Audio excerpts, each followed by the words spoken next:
It's my closest friend. Every day I ask it all sorts of questions.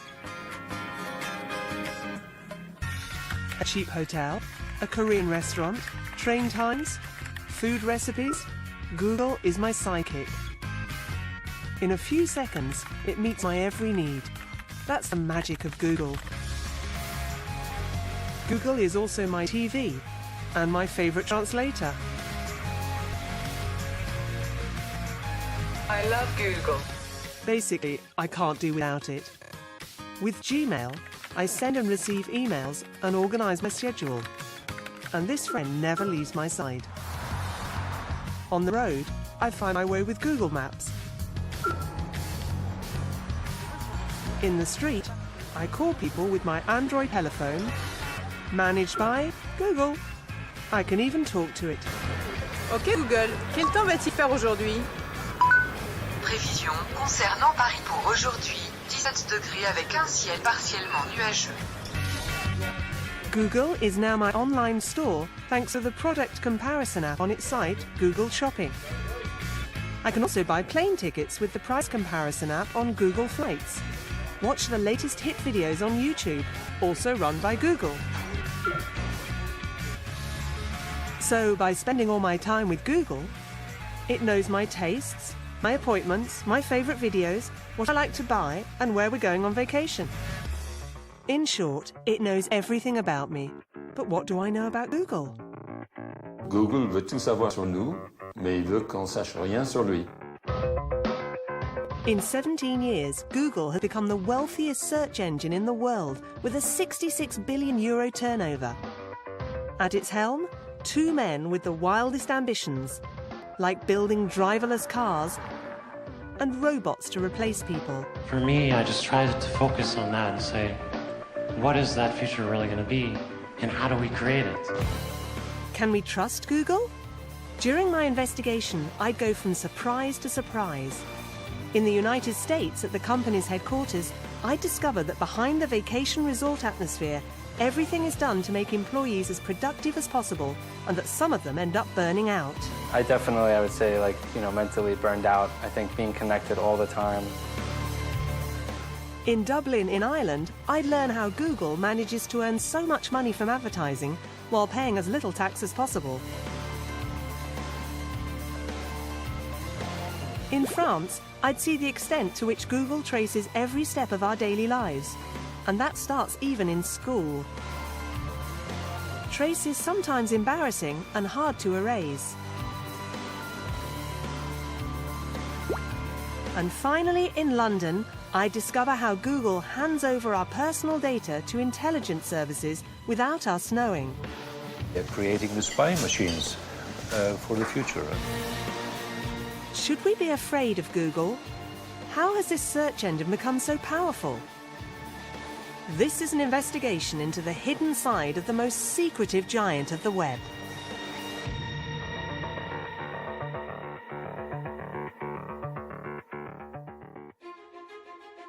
Google is first and foremost a success story, just as Americans love them.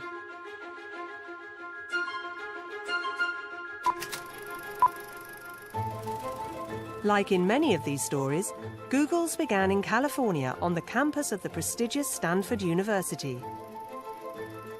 Back in 1995, Larry Page and Sergey Brin were computer science students. These two gifted young men had an outlandish PhD research project to create a new search engine for the World Wide Web. Their professor at the time, Terry Winograd, is proud to act as a guide for reporters. Lydia. Yeah. Hi, these are some people doing a show on Google from French TV. And as you know, you have the famous desk. I do. So, Larry had his desk here, and Sergey was upstairs with theory groups. Right under this desk where I keep nothing but my feet, he was keeping Google. To create their search engine, they began by saving and stocking millions of web pages on hard disks. But at the time, the two students had little money, and they had to call on their imagination to protect their digital library, as this strange Lego construction at the entrance to the university bears witness. This is one of the storage servers they built to store large amounts of data from the internet. The idea was that they couldn't afford to use ordinary computing equipment as it was at the day. They decided they could just build it out of Legos. That was solid, it worked, it was fun, it was playful. They enjoyed the idea. The wild imaginings of these two grown-up kids began attracting investors. Still students, they picked up a check worth $100,000. With cash in hand, they founded a startup in a garage. It was here that Google was born in 1998. Very soon, the search engine was hitting 3 million requests a day. Faster and more effective, Google began to outdo its rivals such as Lycos and Alta Vista. 6 years later, Google was launched on the stock market.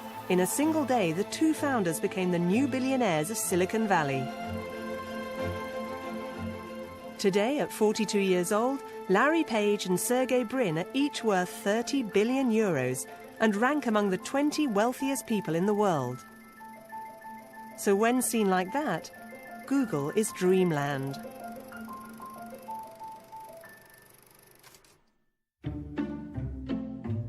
I wanted to meet the founders and see how their teams work so as to learn how this huge machine works. So I sent an email to their press office. A few days later, I got a reply from Google. We don't have enough bandwidth to take part in a TV report. A strange way of saying we don't have the time. So I decided to pay them a visit in California. During my trip, I'd learned that the startup spirit so dear to these two engineers had changed a lot.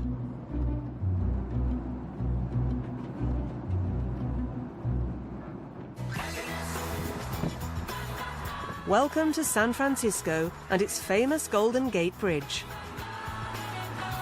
I'm heading to Silicon Valley. It was here that the Google empire was born. The logo itself is an address, present on every street corner. The web giant occupies 30 or so buildings, and it attracts tourists from all over the world.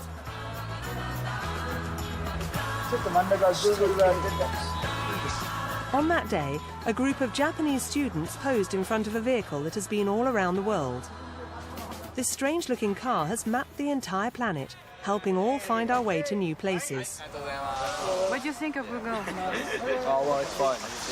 Very creative. Great office. You would like to work there? Yeah. Here's what makes youngsters dream of working at the Google campus in Mountain View. A cool atmosphere, beach volleyball, shaded cafes, free lunches on terraces. You'd think you're in a vacation resort. Most employees known as Googlers are under 30, and they all look very happy. When I discreetly ask them about their work life, they all agree. Is it cool to work here? Yeah? Yeah. I've been here for just under a year now.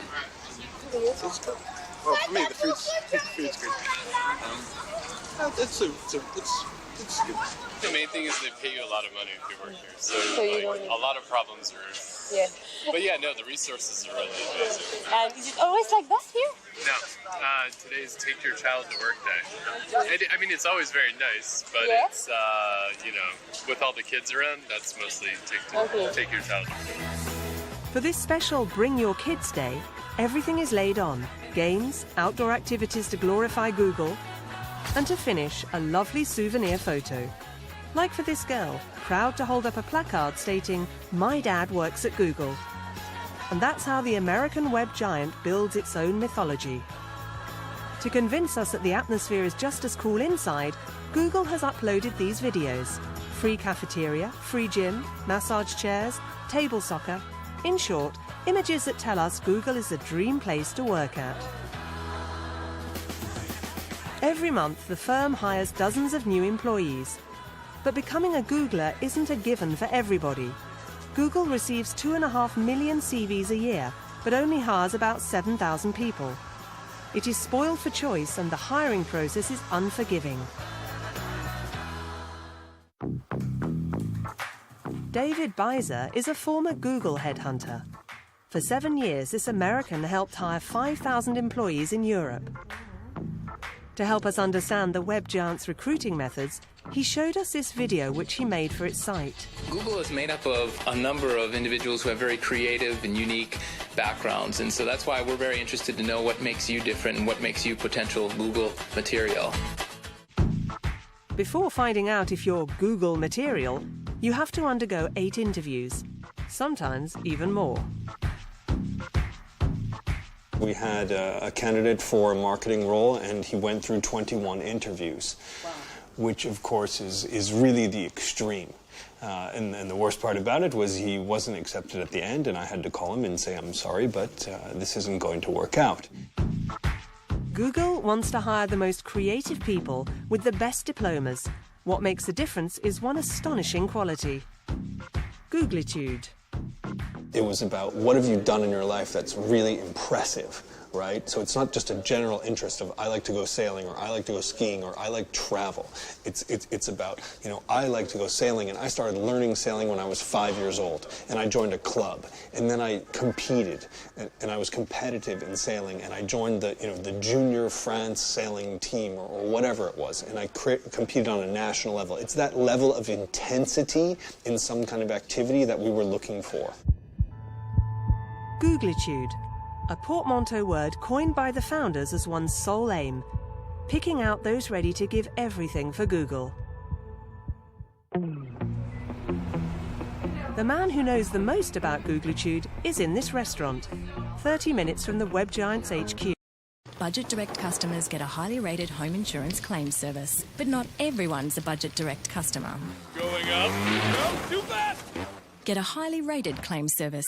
Get more with Budget Direct.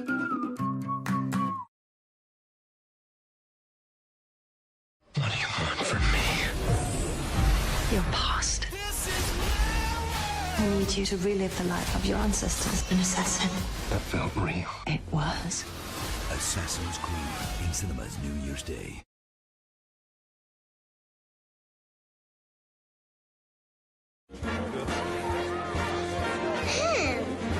Christmas specials have come to Woolworths this week with our premium 100% Aussie ham, double smoked with Australian hardwood, now $10 a kilo. That's why I picked Woolies for Christmas.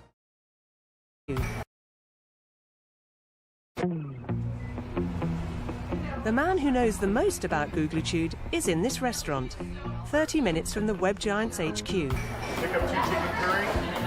Charlie Ayers is a legend amongst Googlers. He's the man behind the Google cafeteria, and he's made it the best of all company eateries in Silicon Valley. We roughly do between 125 to 200 lunches daily. Thank you. Google was thousands of lunches a day. The success of his cuisine lies in his small dishes worthy of top restaurants, all made with local organic produce. This is our Buddha bowl. It's all vegan dish. Brown rice, cauliflower puree, roasted root vegetables and mushrooms, caramelized onions, baby carrots. Is it the kind of recipe you did with Google? Similar, yes. My mission was always to create healthy foods that didn't tax your body so you could focus and be able to work. You know, rather than giving you a big, heavy meal in the middle of the day where you want to sleep. Most certainly increased productivity. Feeding your employees well to have them work harder. That's one of the recipes Google invented early on. Charlie was one of the first employees to be hired by the founders. Beginning, long ago. So you're there? Yeah, look a little bit different there, don't I? A little younger. This 1999 video features the young Charlie, and in the line, the 2 bosses of Google, Larry Page and Sergey Brin. Even back then, they already had their tricks to make the employees more efficient. Larry had asked me to remove the element of predictability in order to keep people on campus so they weren't leaving. So you multiply that by how many employees are with them and how much they're making an hour. Productivity is not going up like this, it's dropping. So by always keeping them in-house and always using the element of surprise as my greatest and most widely used ingredient. It worked so well that the Google cafeteria soon became a must for the employees. And former employees remember it like it was yesterday. Christophe Pepin is a former Googler. For 7 years, he worked on the sales team at Google. He's now proud to show us his souvenir album. He understood perfectly the advantages of working for the firm and their effects on the employees.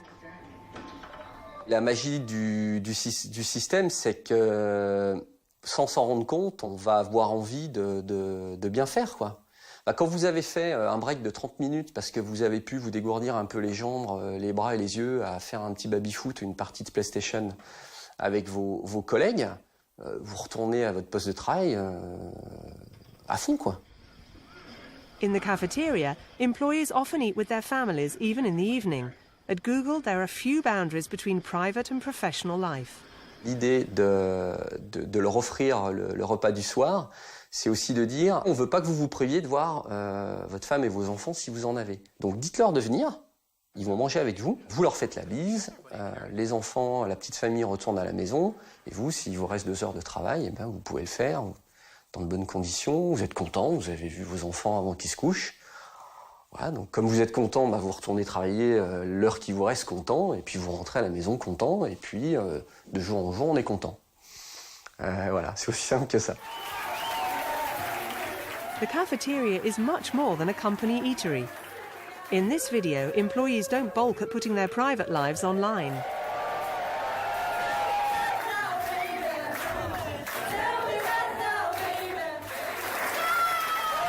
Like this Googler who makes a marriage proposal in front of all his colleagues. Il y a un moment où la vie chez Google peut devenir la vie tout court, une raison d'être, une raison de faire.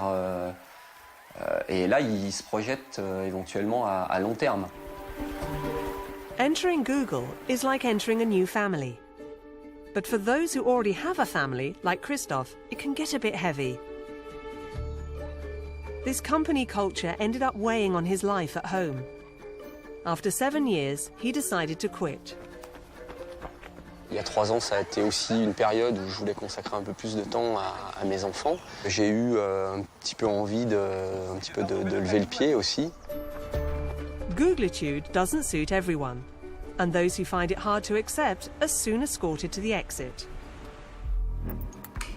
That's what happened to a former employee who we spoke to on the phone.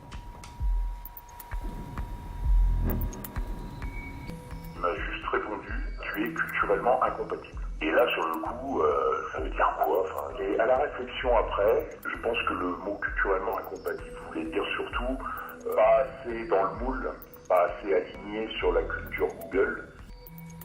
Est-ce que ça veut dire que vous n'étiez pas assez googly? Ah oui, clairement. Ah, clairement. C'est un peu la même chose qu'on retrouve chez Disney ou chez Apple, toutes ces boîtes-là, cette capacité à s'injecter un peu de l'ADN de la boîte, mais à un point où on laisse son cerveau au vestiaire, quoi.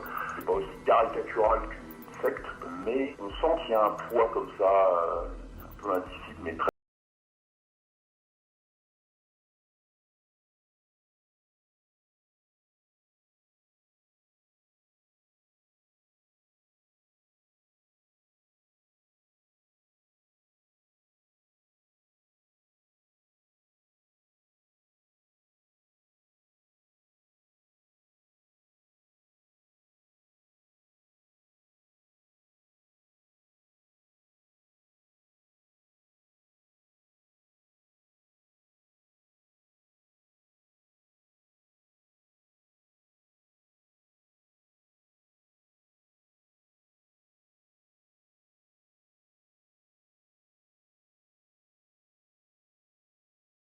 So it's back to California. On the top story of this typical San Francisco building, Joe is finally taking time to enjoy this very special view. Got a nice view of the Golden Gate Bridge, just to the left of the St. Ignatius Church. Joe quit Google 2 years ago, having worked there for 9. From his Google years, he has kept this weird blanket which he made himself. These used to be all of the T-shirts from my Google days. We've got Charlie, the head chef. My whole life sort of started to become a little bit Googleized. And so, you know, as a Googler, you know, eating Google food, wearing Google clothing, and that sort of thing. And back then, Google soon became his new family. going into the office was almost like going home. We were working all the time, and I would write emails at 2 o'clock in the morning, 3 o'clock in the morning. It was just like second nature. I think this is true for maybe of many big companies, but the culture at Google is so, you know, strong and positive, and if you're not careful, you know, it can become maybe too much, you know, part of your identity. But after 9 years, Joe got burned out. I would say, like, you know, mentally burned out. I think being connected all the time. What's a little bit unique about Google is you don't quite see it coming. Everyone is telling you, you know, that you would be crazy to ever leave. But I in my head, you know, I couldn't quite convince myself that there was, you know, a life outside of Google, or there was something. Where'd we get all this stuff? They're from our friends and from our Now a new life has begun. This former singleton will soon become a dad for the first time. You guys ready? All right, we're ready. Joe is preparing to live life without Google, and far from his former job as a salesman. Among the 54,000 Googlers, there are many IT engineers, but also salespeople who sell advertising. The search engine is free, so Google earns its money through advertising, which accounts for 90% of its revenue.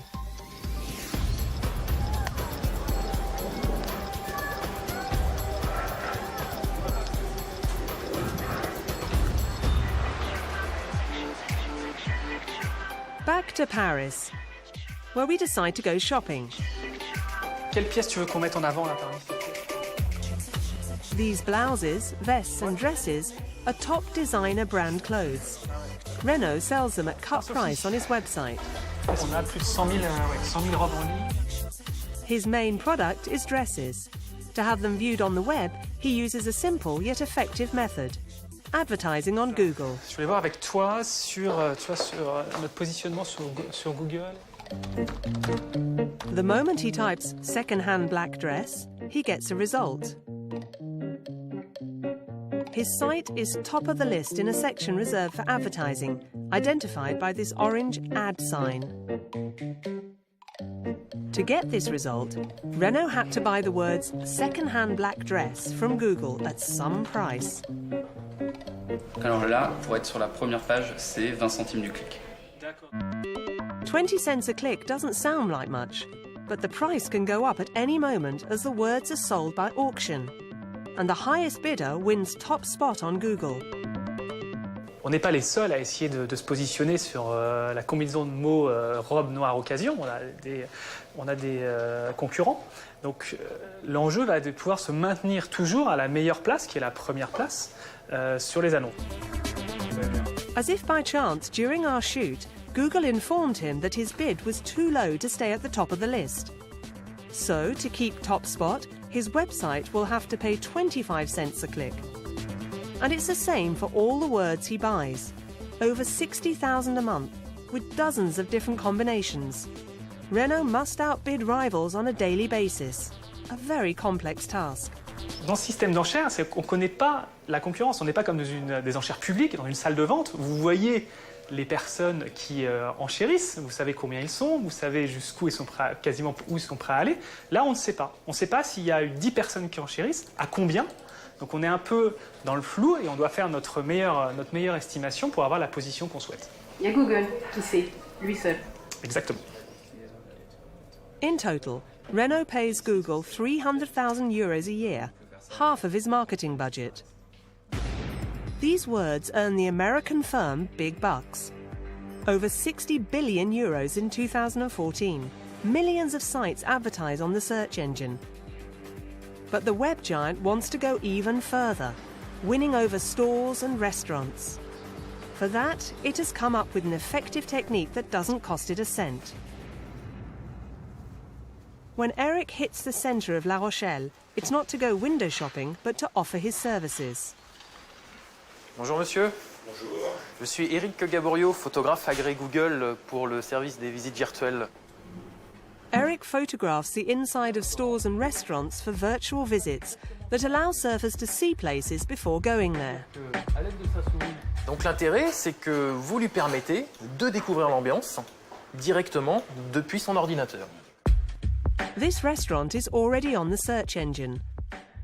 Phone number, location, access, everything is indicated, and Google has provided this service for free. Adding a virtual visit could bring in more customers, but this extra service comes at a price. Et pour un établissement comme le vôtre, il faut compter à peu près 400 € hors taxe, voilà, pour la réalisation de la visite virtuelle. This money doesn't go to Google, but to Eric. The search engine's aim is to win over small business stealth style. Alors c'est tout bénef pour Google parce qu'il a sur le terrain des gens qui vont être un peu des ambassadeurs, qui vont présenter Google et qui vont aider Google à venir sur le terrain du commerce local. Voilà. Au revoir. This former independent photographer has been a Google ambassador for 2 years.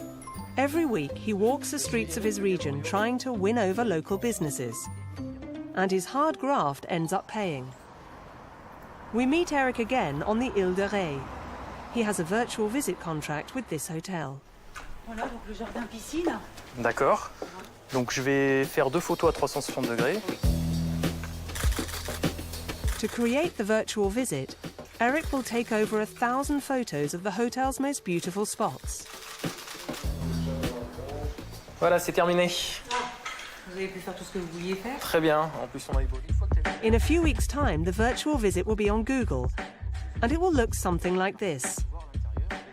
To visit the hotel with a few clicks, the manager will pay Eric €750. Not 1 cent goes to Google, but the search engine earns in other ways.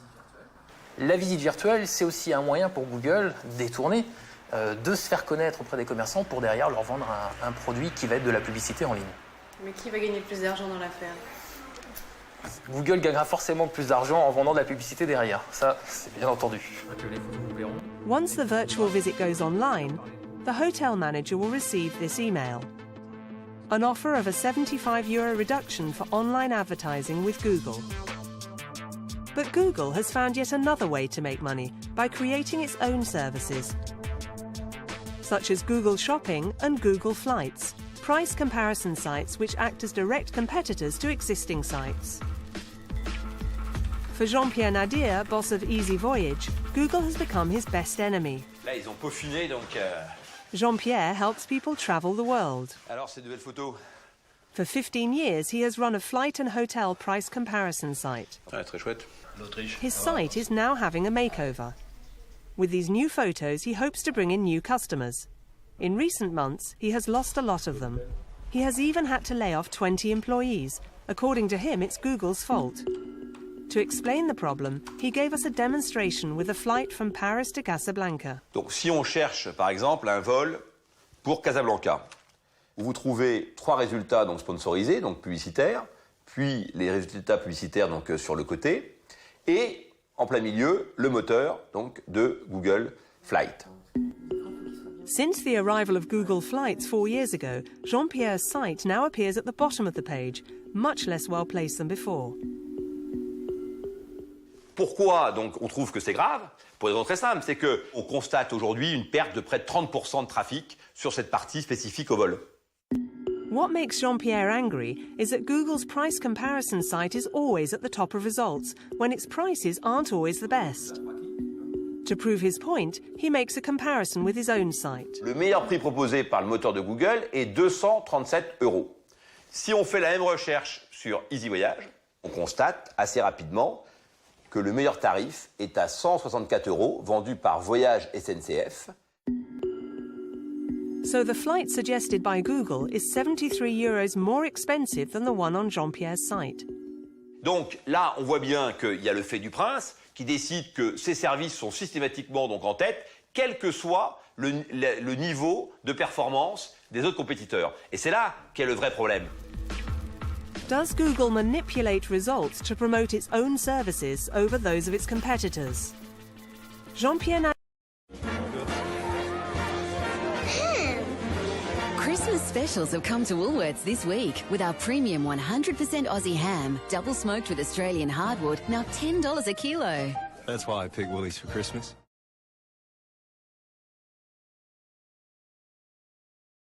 Sold the car. Went cruising. Bought the car. Hit the road. Get more from gumtree.com.au. Buy, sell, win.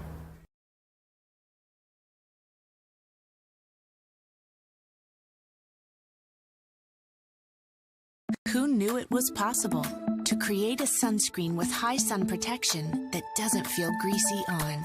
We did. At Neutrogena, we bring the best of skincare to sun care. Neutrogena. See what's possible.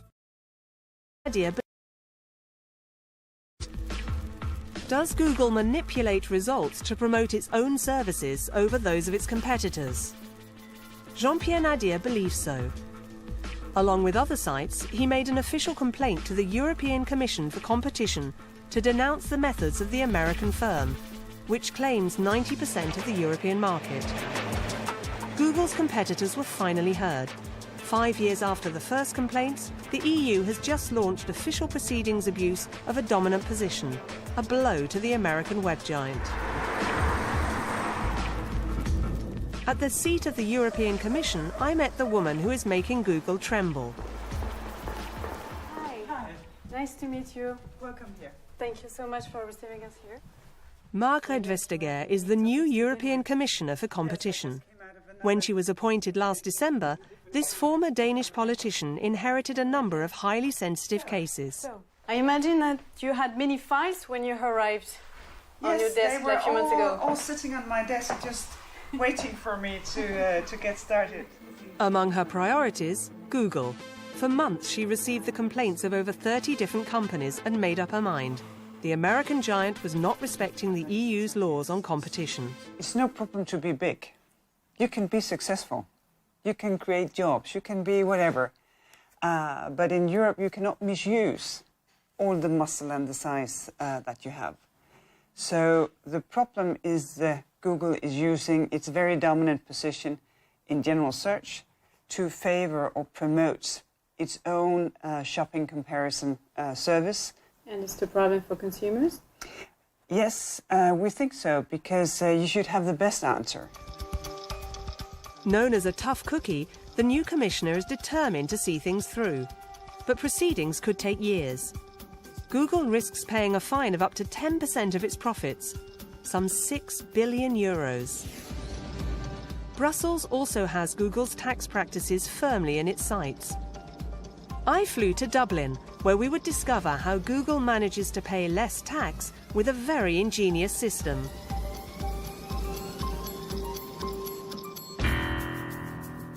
"30 years ago, nobody could have imagined this district of Dublin. Today, it's the new kingdom of high-tech. Designer skyscrapers have sprung up, including this huge building in Google colours. The American firm set up shop here 12 years ago. It employs almost 2,500 people, but what do they do in Dublin? When we asked them, it was hard to get any answer. Hi, are you working for Google? Hi, what kind of job are you doing here? What kind of job are you doing here for Google? Who's asking? We are for French television from Paris. We're not supposed to talk about it. You can talk to journalists? Why? Can at least say what you're doing, what kind of job you're doing? I can direct you to our press team if you'd like to have a chat with them. But security interrupted our discussion. There's no filming inside any of the offices. But we are on the street, so we can film here. Yeah, I'm in the street. You're on Google property now. Where is the end and the beginning? Okay, so here I'm public, here I'm Google. Okay, so if I stay here, I'm good. Stop recording. Why? You cannot record. If I say don't record, don't record. Okay. We tried our luck farther on. Hi, sorry to bother you. Are you working for Google? No. You're Google. You're Google. I see that. I've been taught to say no. How can I help you? What kind of job are you doing here? I'm in sales. This is like the EU headquarters. Yeah. So you can imagine we serve the European markets. So why does Google bill all its advertising from Ireland? I'd find the answer at the prestigious university Trinity College, where I met a renowned professor in finance. Hello, how are you? Nice to meet you. Yes, come in and take a seat. Here, James Stewart is holding a precious document, the annual financial statement of Google Ireland Limited. Its profits are staggering, over 17 billion euros in 2013. Google Ireland Limited invoices its customers in France, the UK, Germany and elsewhere for advertising. The revenues accrue to Google Ireland, which sent out the invoice. So Google Ireland is very, very important. It's the main operating subsidiary of Google outside the US. The reason Google chose Ireland as its main source of revenue in Europe is due to an advantageous tax avoidance system known as the Double Irish Arrangement. A rather complex system. So James explained it with a quick diagram. Most of that 17 billion is transferred to Google Ireland Holdings because Google Ireland Holdings owns the intellectual property for using the search engine. And that is that Google Ireland Holdings is bilocated. It's also located in Bermuda. The corporate tax rate in Bermuda is 0%. The overall rate of corporate tax on Google Ireland profits is very, very low indeed. So Double Irish means a company residing in two countries at the same time. Thanks to this completely legal tax avoidance, Google's tax rate in Europe is only 2.4%, 10 times below average. Google has therefore made tax savings of almost 3 billion euros since 2007, a huge shortfall for a number of European states. The United Kingdom summoned the boss of Google Europe to explain this financial structuring. We pay all the tax you require us to pay. We're not accusing you of being illegal, we're accusing you of being immoral. Faced with pressure from its fellow EU countries, Ireland finally yielded. In November of last year, it put a stop to Double Irish. From now on, Google can no longer transfer its profits to a tax haven. The group has 5 years to get into line. For associations fighting against the tax evasion of multinationals, the end of Double Irish still isn't enough. Hi, nice to meet you, Hammer. Good morning, Sophie. How are you? Good? Yeah? Very good.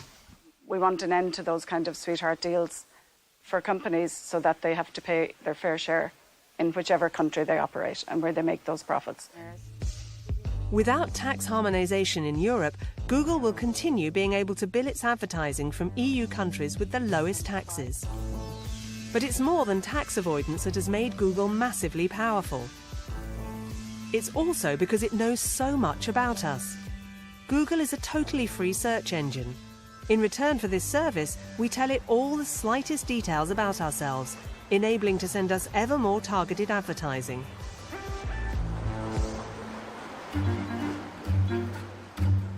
We head to the Paris suburbs. It's early morning. Even when taking care of his daughter, Pejvan always has his mobile at hand. Oui, c'est Matisse. This is his totally geolocalized photo album for his recent vacation. It has the trip itinerary, the date and location of each photo. Everything is indicated. And yet none of it was recorded by Pejvan. Google created the album all by itself. La première fois, je me suis dit, mais qu'est-ce que c'est que ça? Après, j'ai regardé et j'ai trouvé que le rendu était vraiment sympa. Donc, tout de suite, l'appréhension disparaît, en fait. With a new app developed by Google, Pejvan is geolocalized around the clock. The web giant always knows where he is and can even tell him what time to leave for his meetings. Du temps de partir pour arriver à l'entretien.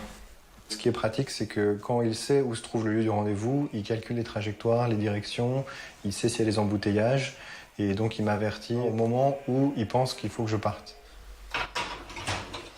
Before setting off, Pejvan leaves a message of his own with Google. Ok Google, rappelle-moi de sortir les poubelles en rentrant chez moi.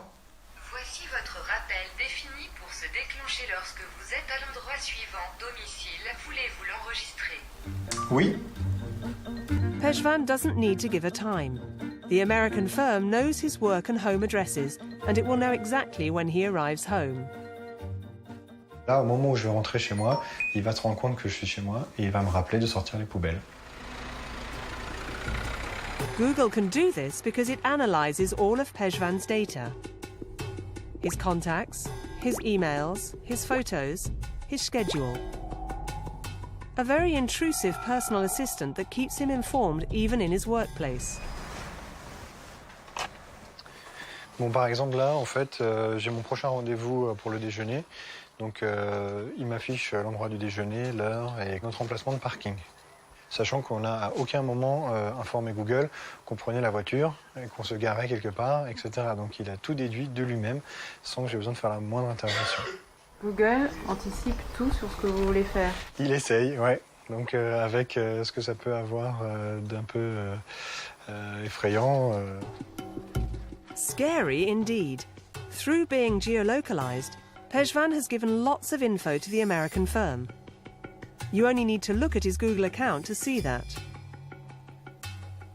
The web giant knows everything he has searched for on the internet for years.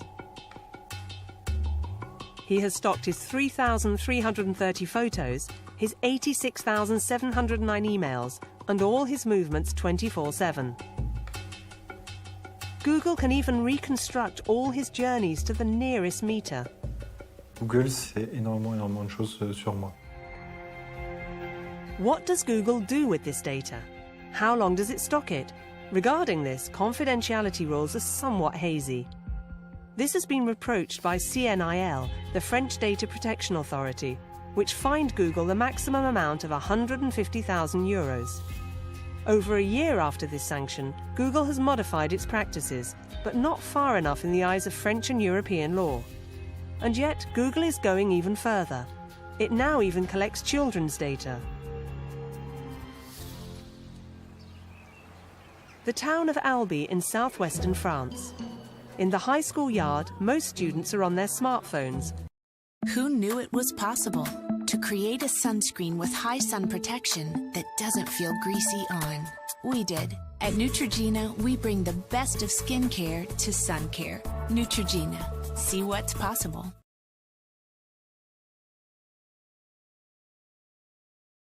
Sold the car. Went cruising. Bought the car. Hit the road. Get more from gumtree.com.au. Buy, sell, win.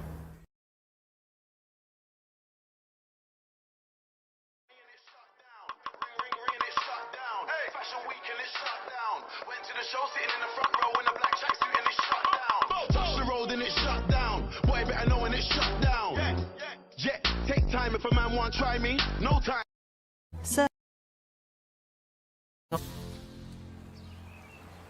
The town of Albi in southwestern France.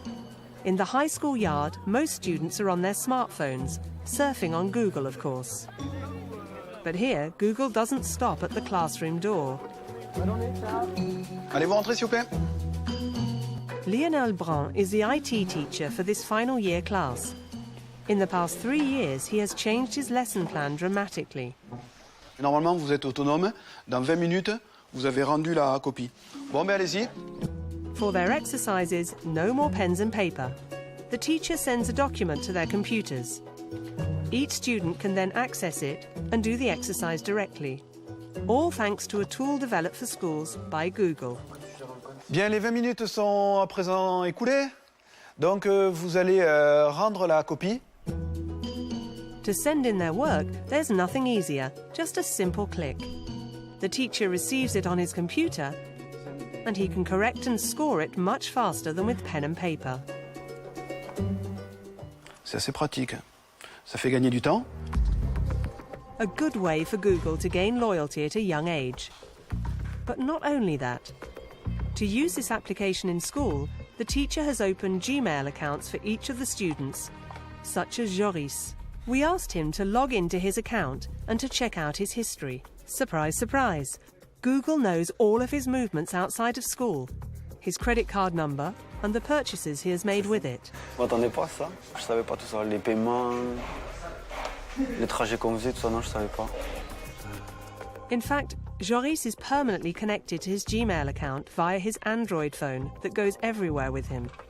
He uses it to buy video games, for example. That's how Google knows what he's up to when he's not in the classroom. So Google seems to be taking advantage of schools to collect the personal data of students, and the teacher is well aware of this. Est-ce que je suis gêné par le fait que des grandes entreprises collectent des informations sur des jeunes? Si, bien sûr, c'est pas plaisant. Pour l'instant, la balance elle penche du côté des usages, donc on préfère l'utiliser. This teacher has decided to trust Google, and he's not alone. 30 million students worldwide now use Google at school. Of course, you can delete the history of your surfing and movements, but that's not always enough. On Google, there are indelible traces that stay with us forever, some which we'd like to forget.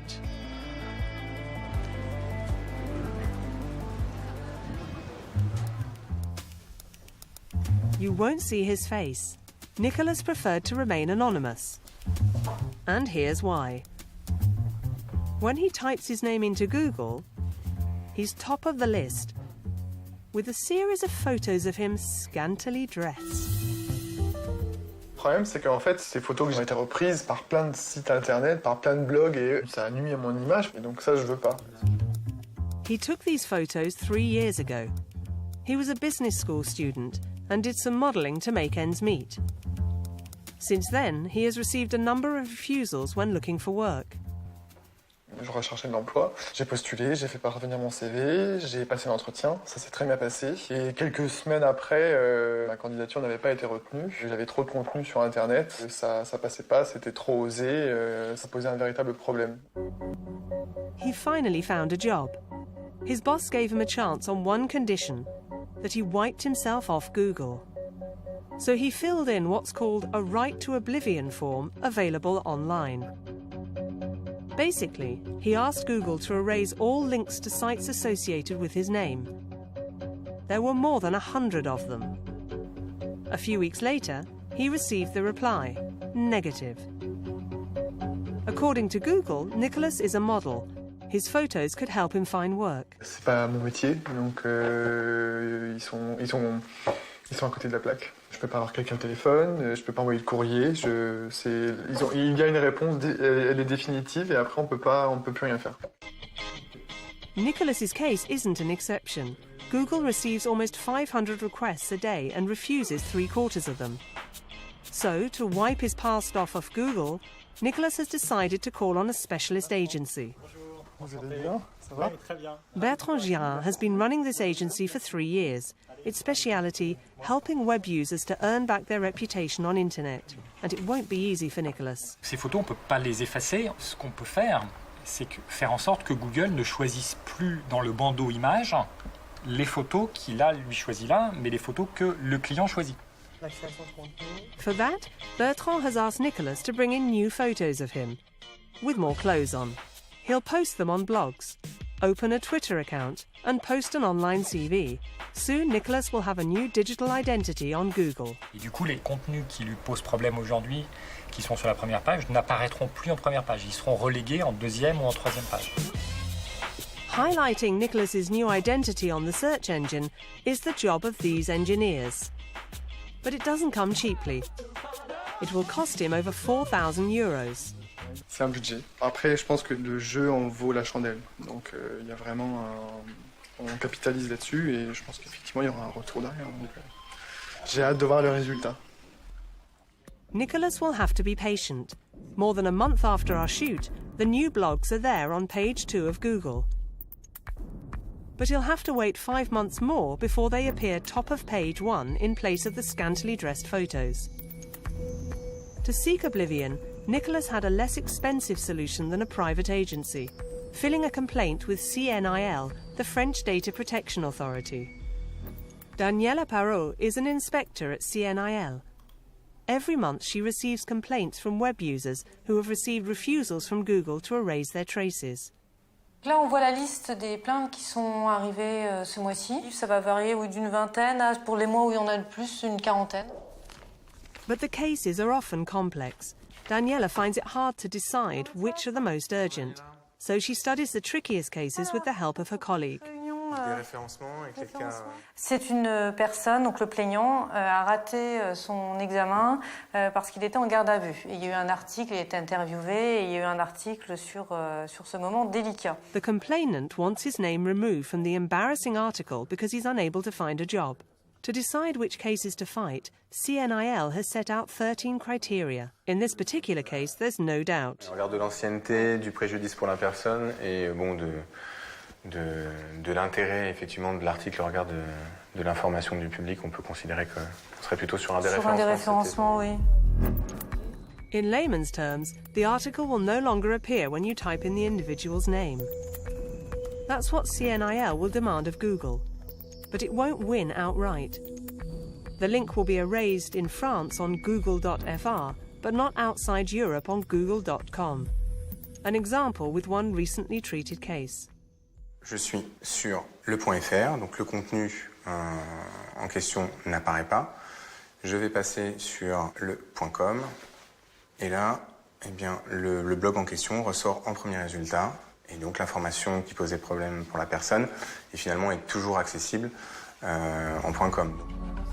CNIL has demanded that Google erase the traces of these individuals even outside of Europe. Google has a good memory, and it's all the more worrying that American intelligence services can spy on us using its search engines. That's what whistleblower Edward Snowden revealed 2 years ago. I headed to London, where I would meet a member of WikiLeaks. The organisation, founded by Julian Assange, is famous for having published documents classified top secret in the United States.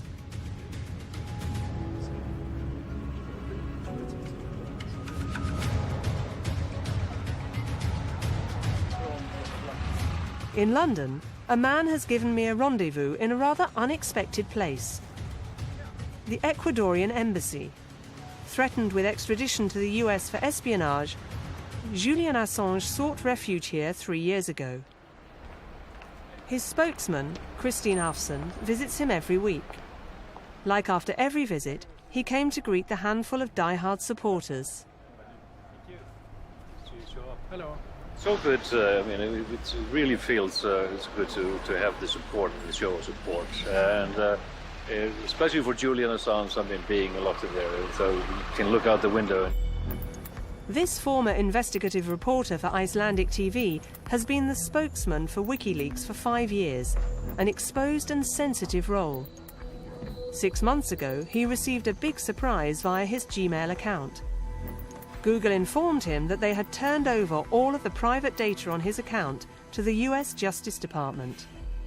They want the copies of all emails to me and from me, draft emails, deleted emails, all kinds of information about where I was when I entered into the account. I was quite shocked. It's basically a total invasion of my privacy.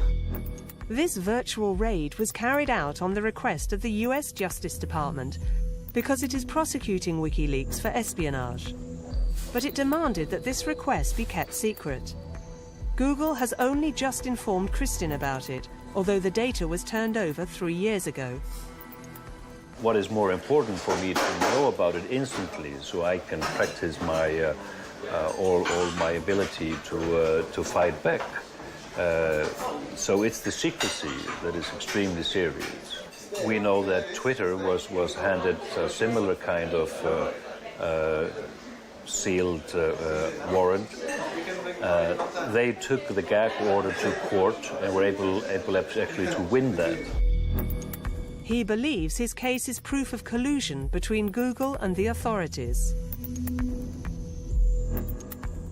If we believe that they tried their best to resist, the courts did not listen to their arguments, but I have a suspicion that they didn't try very hard. We know this company pretty well through our investigation of the company, and it wouldn't surprise us that they would try to keep a very close and amiable relationship with the US government.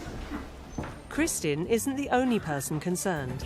Last year, 50,000 Gmail accounts were turned over to the US Justice Department or the National Security Agency. Personal data collected from here or there. Traces difficult to erase. Gmail accounts spied on without us knowing. So to protect their private lives, some web users have made a radical choice: to de-Googleize themselves.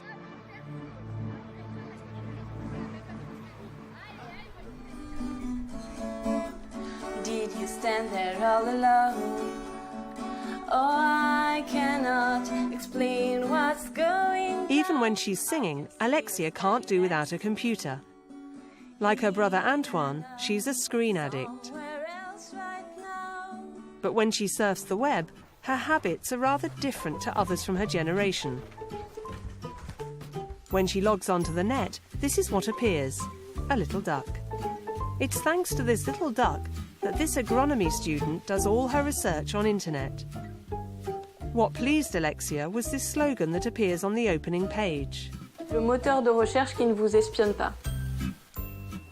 This search engine doesn't record a history of her web searches. J'ai le droit à ma vie privée, il n'y a pas de raison. Que quelqu'un sache tout ce que je fais sur Internet, c'est exactement comme si j'avais une caméra dans mon salon. For email, she uses a French messaging service with a protection system.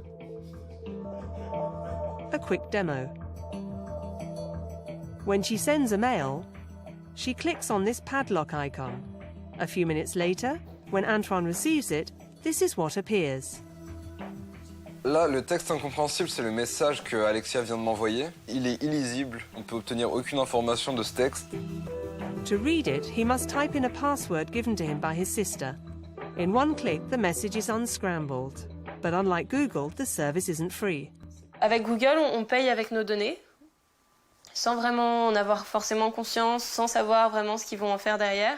Mes données ne concernent que moi, j'ai pas envie de marchander ma vie privée. Donc moi, j'ai préféré choisir de payer avec de l'argent. C'est pas énorme, c'est 3 € par mois. Et avec ces 3 € par mois, je sais que je reste propriétaire des mails que j'échange avec n'importe qui. But one field where it's difficult to de-Googlize yourself is the telephone. Alexia still uses an Android mobile managed by Google. Bonjour, ça va très bien. So she tries to restrict her traces. On va où, au fait? Au magasin de musique.